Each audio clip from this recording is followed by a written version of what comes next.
been pretty low. Had 2 the first year, had 3 this year, and I think 1 moved, so we're back to 2 again. But we've got 8 signed up next year, and we're looking to increase that for anybody that may show interest after making Arkansas the first state to require all public high schools to offer computer science education.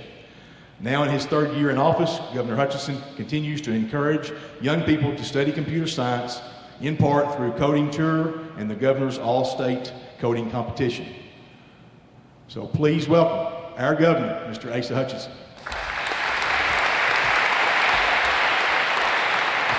Thank you, David. It's great to be here today, and thank you for the greeting from Yellville-Summit schools. I'm going through my 4th coding tour through Arkansas high schools, and I wanted to make sure that I came to Yellville-Summit on this tour to make sure that I promoted computer science with you, and hopefully I'll win some converts during the session. I wanted to introduce some of my good friends, but also great colleagues in the Arkansas General Assembly. Senator Scott Flippo, if you'd stand, and Representative Jack Fortner. They represent this area, do a terrific job for you. I've got some of my team from the governor's office here, so you'll see them floating around, but I did want to introduce Dr. Sarah Moore is back in the back, who's my education policy advisor.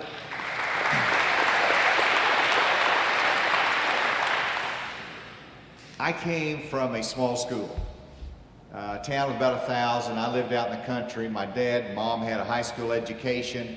We worked on the farm. They worked in a poultry plant. They just knew the importance of education and encouraged me.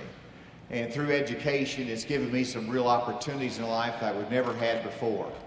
And in today's world, one of the big items of training in the workforce, I mean, when I say my background, I'm a lawyer by profession, but I was in Congress, and the president asked me after 9/11, the attack on our country, the World Trade Centers, to help secure America and keep it safe by going over to Homeland Security. I was undersecretary there, working with Secretary Ridge, and we had challenges with terrorists coming into our country. And so I'm looking at all of our borders, I'm looking at all the plane rides that come in, I'm looking at the trains, all the container ships that come in. How in the world do you analyze all the information to know what poses a risk to us and how we can keep safe? And the answer is we got our men and women over. The equation is data analytics, computer science, software applications. And that is taking massive amounts of information on shipments coming to the United States, using software, something that people coded and told the computer to look at, what poses a risk and what is safe. And that is an incredible tool. I'll give you a couple simple examples. If you have a shipment from a container that's on a ship that's coming from Hong Kong into the United States, do you inspect every container that comes into the United States to make sure there's not a bomb in there? That would take forever. You would not have anything in your Walmart store if you did that, because it'd take too long. It'd still be stuck at the port. And so we insisted upon 24 hours in advance before a shipment gets here, having information on who the shipper is, where it's going, what is supposed to be in there. So there was a shipment coming in from Hong Kong, going up to Vancouver in Canada, down to the port of Portland in Oregon. And so our National Targeting Center took all the information on this shipment, and on the manifest, it said it was a shipment of chilled trout going to South America. So we analyzed it and said, this looks dangerous, there's something unusual about it because of all the information, and it was a software that identified this as a dangerous shipment. And so our inspectors opened up that shipment of chilled trout, and instead of chilled trout, it was a shipment of arms, weapons that were going to South America. And so we identified that, we protected it, we avoided that dangerous situation. And it was software that did that. And so we started a computer science initiative when I became governor. And we we only had fewer than 20 teachers all across Arkansas that could teach computer science. We had fewer than 1,000 students all across Arkansas that was taking computer science. And so we passed a law, the legislature did that, I pushed it, and we passed a law that mandated computer science to be offered in every high school in Arkansas. Small school, large school, every school had to offer the students an opportunity to take computer science. And this school complied with that, did that. We have 3 students I met with. I think you've got some more students here that are taking computer science. So it's mandated, but guess what we didn't do? We did not pass a law that said every student in this auditorium has got to take computer science. It's a choice that you have. You can say yes or you can say no to it. And I would encourage more of you to say yes to it. And even though some of the classes are already set for next year, it's not too late to change if you want to take computer science next year. And I understand we've got a couple of teachers here that are going out and taking professional development, some courses over the summer, so you can teach it next year. And I'm really excited and grateful to them for that. And not only did we mandate it and encourage it, but we also put $2.5 million each year into our computer science initiative. And that way, there's money that will help teachers be retrained. It helped buy some computer equipment for your lab here at Yellville-Summit. And so that money is available. We're helping what we can do. But it's up to you to decide whether this is important for your future. I use one example in the Homeland Security arena, fighting terrorism, that it was important. I'll tell you another story. I have a daughter. I've got 4 children trip. I was going to watch my grandson play basketball over in Nashville. But I said, we want to stop off in Marion, Arkansas. There's a diner there I want to go to. They got great hamburgers. So we stopped off in the diner and we ate, but the owner wanted to take pictures with me. And so Sarah was in the picture, I was in a picture, and the owner was in the picture. And so when we left, I said, Sarah, I want to put this out on social media, show everybody in Arkansas that I'm stopping at this diner in Marion, Arkansas. And she says, no way, Dad, I don't want you to do that. I said, why? And she said, well, because I don't have any makeup on. And you made me get up on this road trip, and don't have any makeup on. And I said, I really want to do this. So she said, okay, send me the picture. So I texted her the picture on my mobile phone. She grabs it, and then she downloads off the internet a software application that she puts on her phone that allows her to put makeup on the picture. Makeup and eyeliner and whatever else she wanted to do, colored it just right, and she sends it back to me. And then I post it out after it was just right for her. That's an example, though, of a software application that impacts our lives.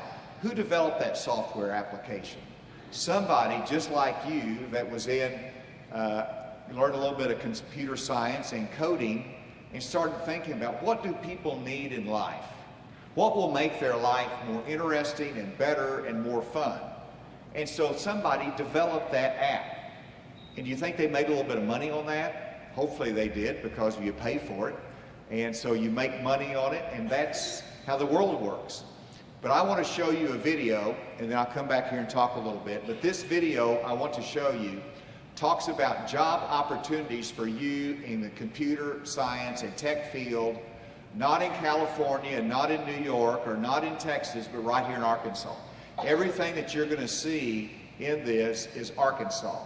It's Arkansas jobs, it's Arkansas businesses that we have right here that are looking for you or somebody like you that wants to make about $60,000 a year. And you have to learn coding and technology to do that. So if we could, go ahead and lower the light so you can see that real well. And I'll let you start the video whenever it's ready, then I'll come. That's probably a good idea. While we turn the lights off, I want to introduce Anthony Owen. Anthony, do you stand up? He's our Director of Computer Science at the Department of Education, doing a great job. He can answer all the tough questions for you.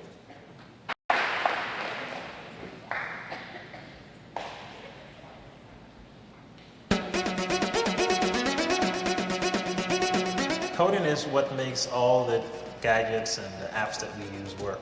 Webster defines it as a set of instructions for a computer, but I see it more as a universal language to communicate a task to a computer to process that. Coding is using logic to create solutions, and these solutions can be for everyday life. Spanish and French.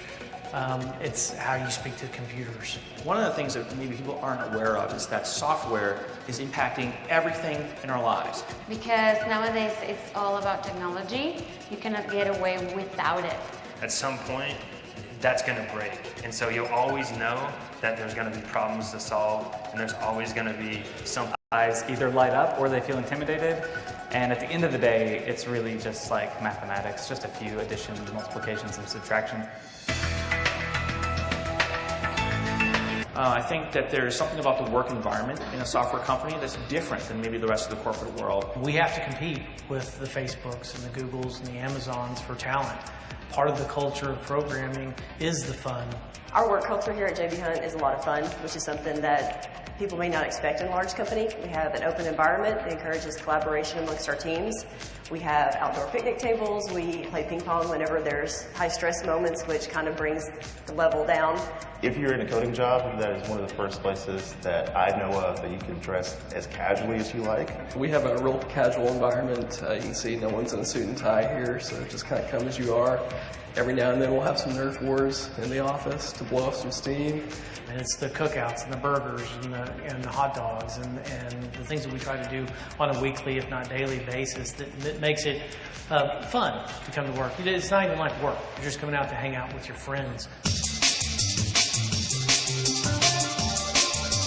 Coding is really for everybody, and there's not a demographic that it is specific to. It's for anyone who wants to have ideas to make things better.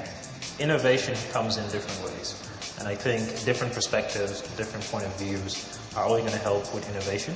When you give students the opportunity to learn in this hands-on IT high-tech environment, it appeals to all students. When I graduated from the University of Arkansas, there were very few women in my field. And now I think that has definitely changed. And I think it's because technology spans so much more than people realize. I would encourage girls to learn how to code because nowadays it's very important to break a lot of barriers that there are out in this world.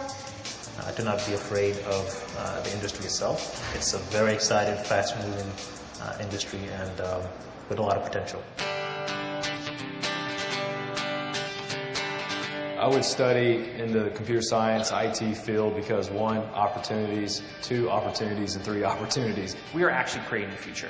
We are working with technologies and talking to clients who are building things that don't even exist today, that the general public does not even know are even coming. I think anytime a young person can take a coding class, they definitely should. Just knowing what it takes to make something happen in this world of technology is essential. If you have the ability, the offering to take any of the computer science courses, it just gives you that one extra, leg up on so many people that aren't offered those classes in other states. I would tell them just to explore the options that are out there. Do research on companies that you've heard of before. If they have a creative mind, if they're techie, if they like technology, there's no reason not to just try it. There's over 360,000 jobs available today, and that's expected to be over 1 million in the next couple of years and 2 million by 2020. So if you have these skills, there is a job opportunity for you.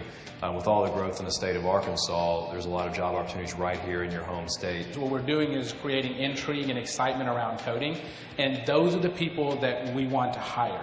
We want people that enjoy the work that they do. Once you learn how to code, it is not simply for that specific language. Once you start learning, it really is something that you just want to go ahead and learn more and learn as many as you can. It's kind of like a Pokemon. Once you get one, you got to catch them all.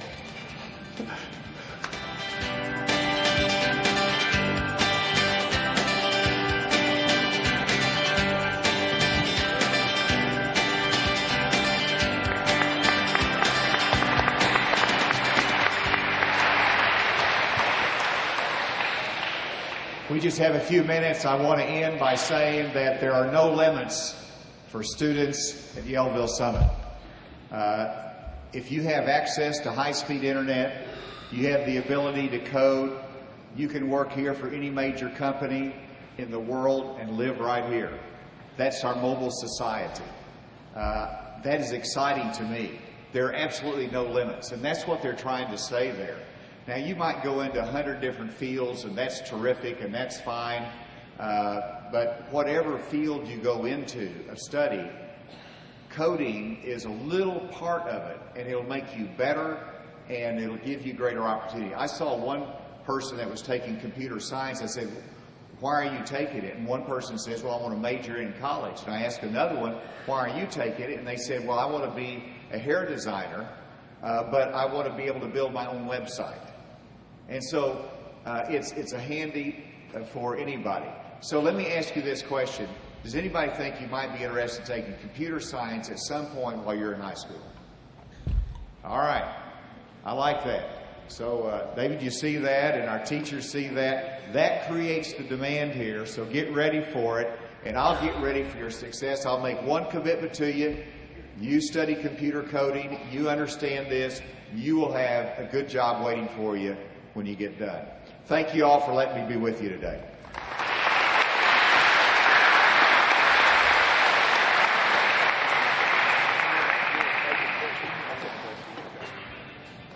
Do we have a question?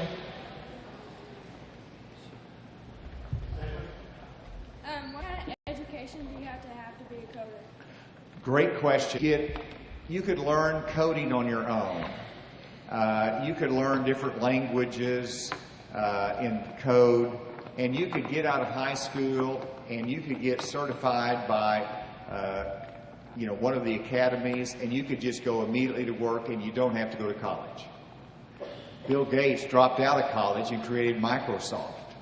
So you learn to code and you got a bright mind, you can take off and go. I don't recommend that for you. And so if you go on and you go to college and you major in computer science, then you're going to be a computer science engineer. You're going to have a lot more opportunities there.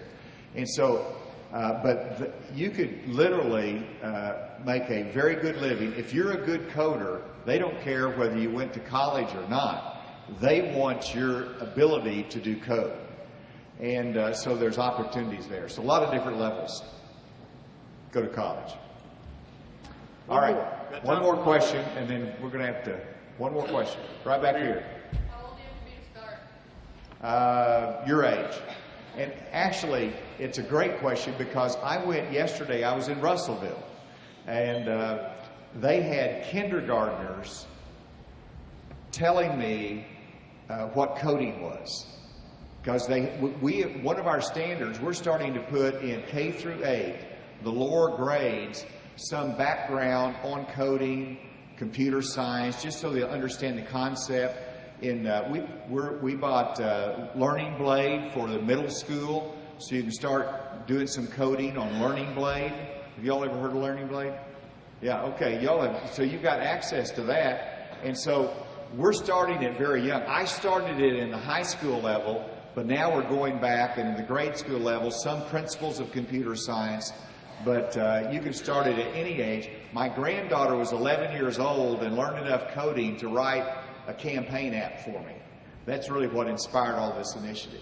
So get busy, get learning, and I'm really encouraged. You all, one, you're very polite, you're very responsive to this, and I'll come back sometime. Thank you all.